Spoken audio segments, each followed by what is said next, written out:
First question we've been asking to a lot of the previous winners is what secrets are worth keeping?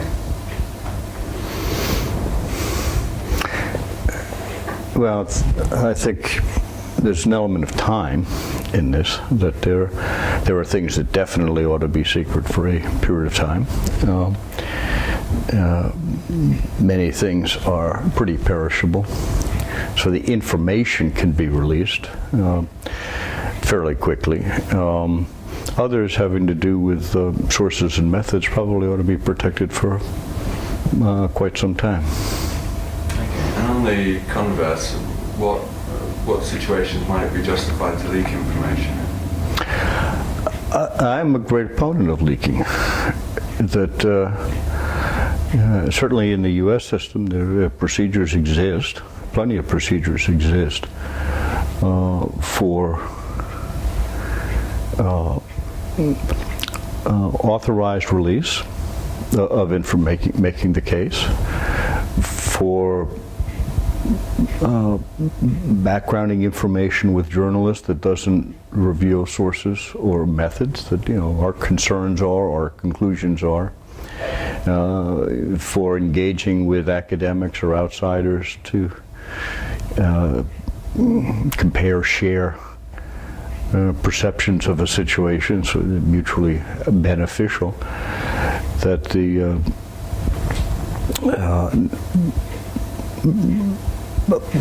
not all of the content of any report, particularly analytic products that draw upon things that are classified, things that are unclassified. So there are many, many mechanisms that don't require illegal release of information as a decision made by an individual deciding that they know best. So would you say that Wikileaks has probably done more harm than good? Well, the problem for me is not WikiLeaks. The problem is the theft of the information that was made available to WikiLeaks and to other places. That if you hand a journalist a stack of stuff, okay, they're going to do with it that the control has been lost at that point. Whether that is government documents, whether I steal your medical records or her bank account, whether a lawyer-client preparations for a criminal defense, and make those available, somebody's going to publish that. If journalist A or publication B, somebody will do that. And one can make a case, maybe a bad case, but you can make a case that no matter what this information is, it's the public's right to know. Public is paying for the health system. If you've got a pre-existing condition, ought to be known, period. Affects it, well, maybe. Steps over privacy lines as far as I'm concerned. But the problem for me is the criminal act of theft. Whether that's from downloading or taking out a piece of paper, or overhearing the conversation through the wall with the lawyer.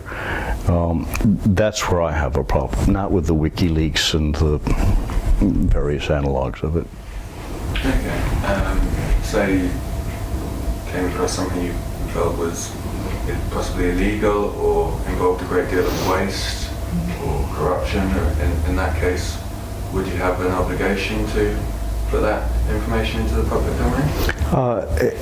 Well, I know only one system well, which is the U.S. system. I find it hard to imagine that there is any developed society that has a government that doesn't have prohibitions against crime, waste, fraud, abuse, and mechanisms for reporting it. In the U.S., you have a legal obligation to report it. It's not, you report it to the proper authorities, the judicial authorities, whatever it happens to be, that it's not in the nice to do, it's a required to do. You violated the law if you don't do it. Well, I think I'll go to the newspaper. because I happen to have a journalist phone number as opposed to, oh God, I don't know exactly how to report this thing. That's wrong. That's wrong. If there are instances where the government, in some sense, is non-responsive, violating the law, okay, that's a different case, and then you come at it. But again, the problem is much, much bigger than the little incident or big incident, whatever the trigger is. How about, excuse me, how about cases which aren't really regulated that well by law, such as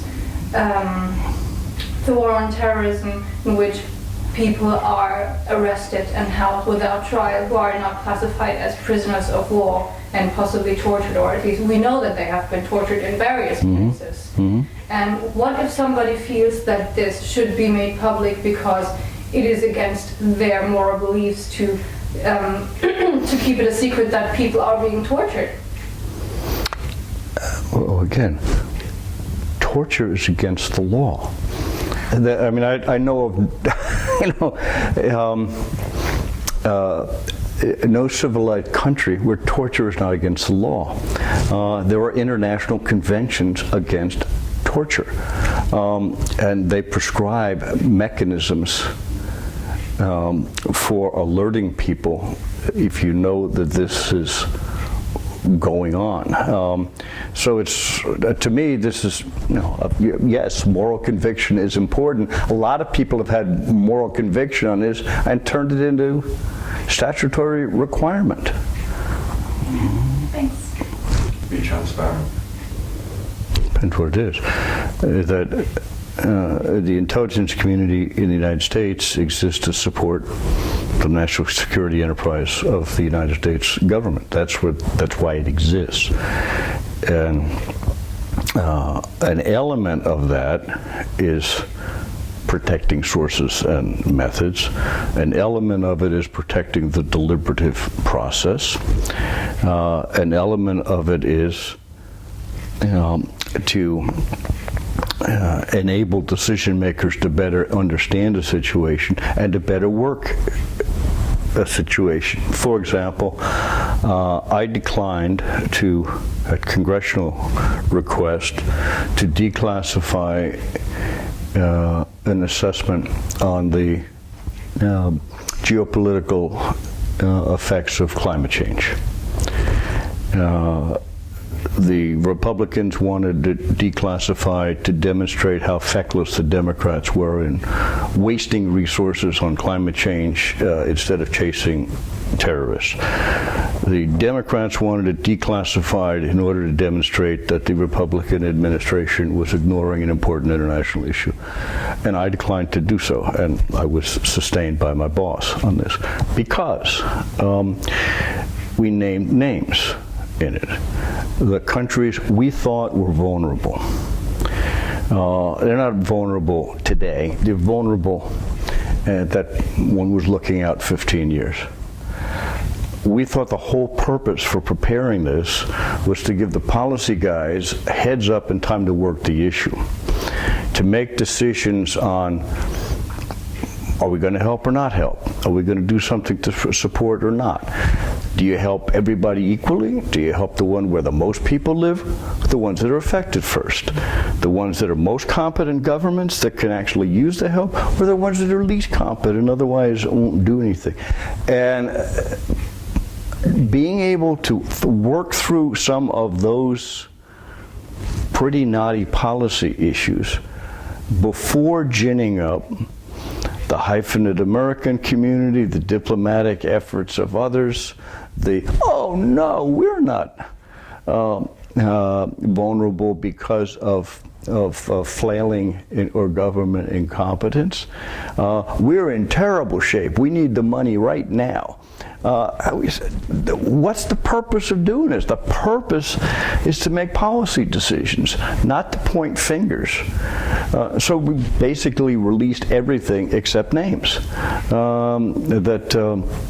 It didn't satisfy the people who wanted to use it as a political stick, but the information that was of value got out, and it was based on absolutely nothing that was classified. It was the only reason it was classified because it's otherwise the official judgment of the United States government that countries X, Y, and Z, the governments of countries X, Y, and Z, are incompetent in some fashion or are vulnerable in some fashion, which triggers consequences. If that's the judgment, then legal stuff kicks in, an obligation to do something. So I think there are things that are entirely appropriate to keep within the purview of the purpose for which they were created. One thing that people are increasingly worried about is cross-border threats such as disease, refugee crises, famines. How important is it for the public to have as much information as possible on those things, or is there a risk of scares? Well, there's certainly a risk of scares and panic, and that's why the WHO releases this information, epidemiological information that, on the one hand, protects individual privacy. To me, that a physician would have to report to an international authority or border officials, she's got an infectious disease. Make sure she doesn't get on an airplane. Or make sure you don't let her get off the train in your country. Does the public have a right to be protected in that way? I think it goes over the privacy line. That there is a spreading contagious disease that seems to have broken out here. It's moving along this vector. It seems to be transmitted in these ways, so you can alert public health authorities so that they can make accurate diagnoses earlier on, so they can move supplies of pharmaceuticals into the likely effect. Yes, that's so the line is here. Are you talking about a general problem, or are you talking about the possibility that she will infect you? And so you single her out. I think that's beyond pale right now. Do you think the media do a good job of reporting issues like SARS and bird flu? There's a sense that mostly it's overstated. In my years of having to answer every day, has the media got it right? Questions. The media are interested in sales. Journalists are interested in getting attention. Some are more diligent than others in pursuing this, but the incredible lemming-like repeat, and can't possibly have gone back to see if it was done right the first time, definitely doesn't have access to the sources. The journalists don't reveal the sources, so whoever picks it up the second time has got something quite a lot worse than hearsay. And if you're probably going to publish this on the third day after somebody else did, well, you better hype it, otherwise why would anybody pay attention to it? So it's a structural problem in it. But mass media are mass media, and they perform the very useful function of getting information simultaneously to lots of people, and to alert people that there's a problem or a potential problem. I think is a good thing to do, even though anybody that's involved in whatever the problem is, you're going to get a gazillion people who think they have it. So the emergency rooms, the physicians' offices are going to be overwhelmed with not simply hypochondriacs, that they've got a symptom that could be that, but is probably 48 other things, which does get in the way of taking care of people who have other illnesses. making people overly scared, I don't think is generally a good thing to do, whatever they're making them scared about.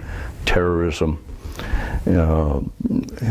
biological agents, medical waste, spread of disease, that there's very little that is potentially injurious to people that doesn't come across in ways that are more alarming than is appropriate. But if you didn't know this problem existed even as a potential problem, well, yeah, you're right to get concerned about it. And moving back to issues like Iraq and Afghanistan, did the media provide a valuable function in helping people understand those conflicts? I think the answer is yes. That the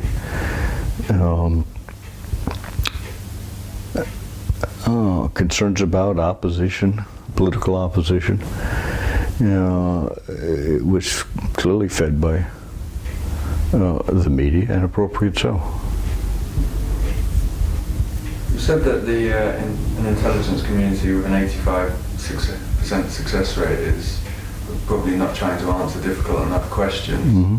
Is there a risk, a serious risk, when the intelligence community gets things wrong? Depends what it is. I mean, the intelligence community is making dozens and dozens of calls every day, hundreds a month, thousands a year. Most of them are really unremarkable. It's a second opinion.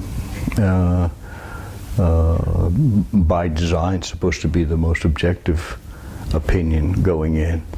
But most of the time it's like you go to a second physician to ask, do I really need to have heart surgery?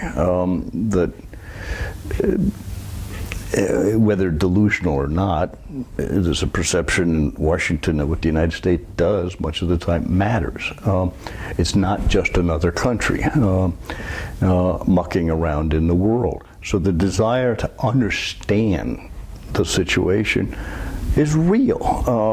That people have ideological or policy preferences that they bring to bear, but they want to know, is there a danger I could make things really a lot worse by trying to make them better in the way that I think I'm trying to make it better?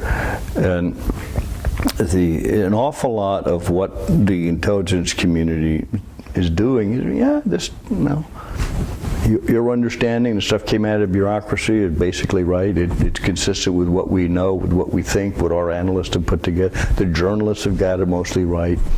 These academics have got it mostly right. That's why most of the calls are accurate or right or not badly wrong. But the reason we dump a lot of money in intelligence, we've got a potentially very consequential development and very little or very confused information. No clearly appropriate analog on it, and you've got to make a decision on it. So, you want to get those right, but everybody needs to understand sort of, I got 7 pieces here. I'm not sure there's some from the same puzzle. And I don't have a box top with a photo on it. Here's what I make out of it. That's very different than saying, we've got dozens or hundreds of reports. Most of them are unclassified. Most of these things have been run down. We've got this number of clandestinely acquired pieces of information. Some of them we did, some of them we got from other countries. Some of this we could go back on, others we don't know. It's a factoid. We refer to it as, it's an intelligence fact. you are an intelligence source and you told me she's wearing a green dress. I can't see her. I don't know what color her dress is. The intelligence fact is you said she's wearing a green dress. Okay, that's a whole lot different than a real world fact. But is it reported? Yeah. So you wrestle with that kind of stuff all the time. And the comparative advantage for the intelligence community, or advantages, as I say, one is more information. There's essentially information that's available to anybody else is available to us.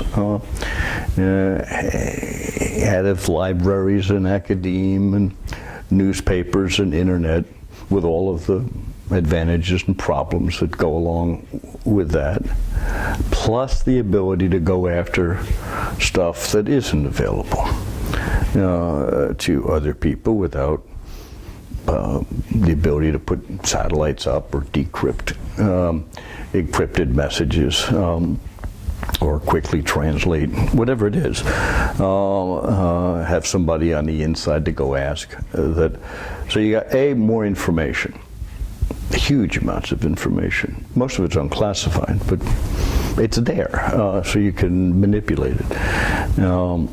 It's a big vacuum cleaner to pull in information. The other advantage is knowing what the people we work for, we support, what they think they know, or what they're trying to do, what they think they don't understand, what we think they don't understand, when they need the answer. So it's not a throw it over the transom and hope that it gets there on the day that it's relevant. It's, you know what people need. You know what they're trying to do. So it's not a matter of pandering, it's a matter of tailoring. If they're worrying about a disease problem today, and you decide, well, I can get that to them next week, I think I'll tell them about a proliferation problem today. They're not doing proliferation today. So that goes inbox to outbox. And you can come in with the most brilliant analytic piece of whatever the problem. You get there 10 minutes after the decision's made. It's suitable for only one thing: lining bird cages. I mean, it's absolutely worthless. And the knowledge of timing and what is required, relevance, is really very, very. And the third is objectivity. That the only place that by design it's supposed to have no policy preference. Is it idealistic? A little bit. Structurally, it's protected, but no. Of course, I care as an individual what the government does, what actors do. My obligation stops, though, when I give them what I think is the most objective assessment, and it starts again when they make a decision and I say, here's what I think is going to happen if you do that. You can do it, that's your prerogative, but if you do that, here's what we think the consequences are going to be. And that pretty firm division between policy support and policy advocacy is real, and it's taught and it's internalized, and it's mostly observed. Is it important to promote diversity within the intelligence community? Obviously, your job is to reduce uncertainty, so the finished report probably has to be agreed on, but... No, it doesn't need to be agreed on. I think, search for consensus when it doesn't exist is dangerous. It's a difference between the U.S. system and many others. The way ours works now, because I implemented the change, was part of the reform process. As soon as we've identified meaningful analytic differences, we flag them to officials that if smart people with access to the same information come out with a different judgment on a consequential issue, and they've employed good analytic methodology, but maybe used a different assumption to close the method and information gap, or they've weighed the information differently in a way you say, hey, yeah, no, that's not crazy. If you say anything she says is stupid, so I disagree with it, that's not legitimate. But flagging the uncertainties, and there are plenty because of paucity of information, and making sure that folks understand the limitations of the, if people had even paid attention to the bad Iraq WMD estimate, it says right up front, we have almost no information. That ought to be a big yellow flag. We have almost no information on this. That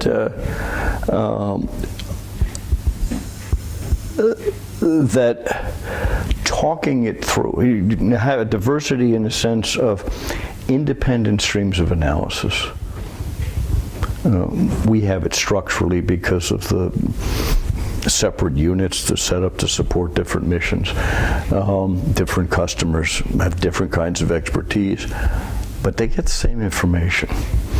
And they're reporting to different cabinet people. The analysts are evaluated and promoted by different streams, different parts of the bureaucracy. So structurally, we've got at least two, and often many, separate takes on an issue. So you get the checks and balances built into it. And when you identify disagreements early on, okay, the first thing you do is get the people together in cyberspace or in physical space. You say, have you all seen the same information? Do you know something I don't know here? And find out what it is. Out of the billions of things collected every day, nobody reads all that stuff. So you come at it. Or you start talking it through and you say, that's a good point. Often it moves to a different place than anybody was, which shouldn't be surprising. Again, there's a tremendous amount of uncertainty. Otherwise, we shouldn't be doing it on it.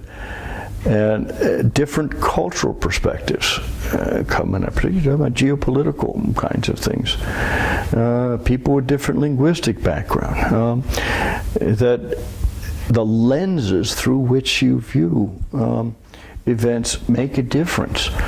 And trying to get as multifaceted a look at the problem as possible is the only responsible way to do this, as far as I'm concerned. And in your work, you must have covered a broad range of different societies, some with low levels of censorship and reliable statistics, and others the complete opposite. How difficult is the job of an intelligence officer working on a closed society? Well, of course, much harder.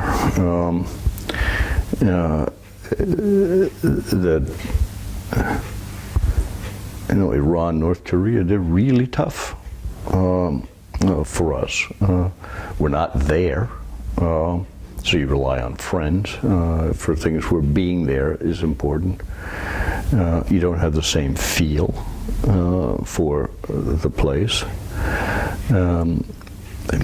Are these statistics unreliable because of duplicity?